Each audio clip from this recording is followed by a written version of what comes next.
병상 부족 문제를 해결하기 위해서 일부 시설이 생활치료센터로 사용되기 시작했습니다. 네, 그런 중에 노인 요양원이나 종교시설, 직장 등 일상생활 공간에서도 집단 감염이 계속 나오면서 긴장감은 고조되고 있습니다. 네. 생활치료센터로 이용될 계획인 고려대학교 기숙사에 취재기자가 나가 있습니다. 현장 연결합니다. 정윤호 기자. 네, 저는 지금 고려대 외국인 기숙사 앞에 나와 있습니다. 네. 자, 정 기자가 나가 있는 기숙사가 앞으로 생활치료센터로 운영이 되는 거죠? 네, 그렇습니다. 최근 준공돼서 외국인 교직원과 학생들이 이용할 계획이었던 이곳 외국인 기숙사는 앞으로 생활치료센터로 이용되게 됩니다. 안에 있는 호실 150개 정도를 생활치료센터로 이용하게 되는 건데요.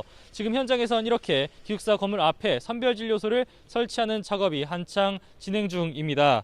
서울시는 환자들이 언제부터 이곳 생활치료센터를 이용하게 될지는 아직 정해진 게 없다고 설명했습니다. 앞으로 전문 인력과 의료진이 나와 이곳 건물을 운영하게 될 계획인데요.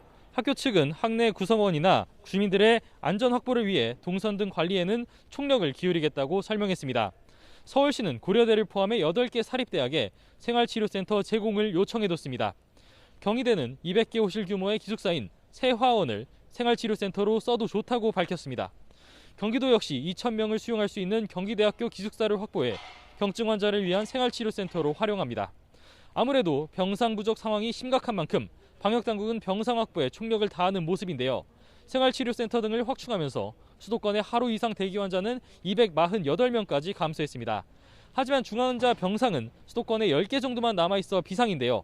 수도권 가운데 경기도엔 가용 병상이 하나도 없고 인천엔 1개, 서울에는 9개가 남았습니다. 네, 이렇게 병상 부족이 상당히 심각한 상황인데 이런 와중에 요양병원 등 일상 공간 곳곳에서 집단 감염이 계속되고 있어서 걱정이죠. 네, 그렇습니다. 우선 수도권에서도 마찬가지로 요양병원에서의 집단 감염이 계속해서 이어지고 있는 상황입니다. 지난 15일 첫 확진자가 나왔던 서울 구로구 요양시설에서도 계속해서 확진자가 나와 지금까지 관련 감염 규모가 107명까지 늘어난 상황입니다. 동일 집단 격리된 뒤에도 계속해서 간병인이나 환자 등이 추가로 확진돼서 이렇게 감염 규모가 커지고 있습니다. 경기도 의정부시 주간보호센터에서는 확진자가 10명 더 늘어 누적 확진자가 모두 11명까지 늘었습니다.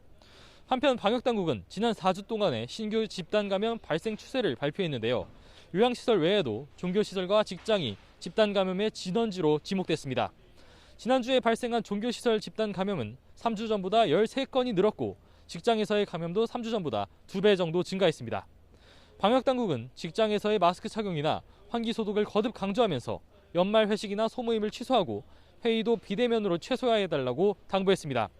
또 종교시설의 경우엔 2.5단계 조치를 전국으로 확대해 모든 행사를 비대면으로 하게 됐습니다. 지금까지 서울 고려대학교 안암 캠퍼스에서 YTN 정현우입니다.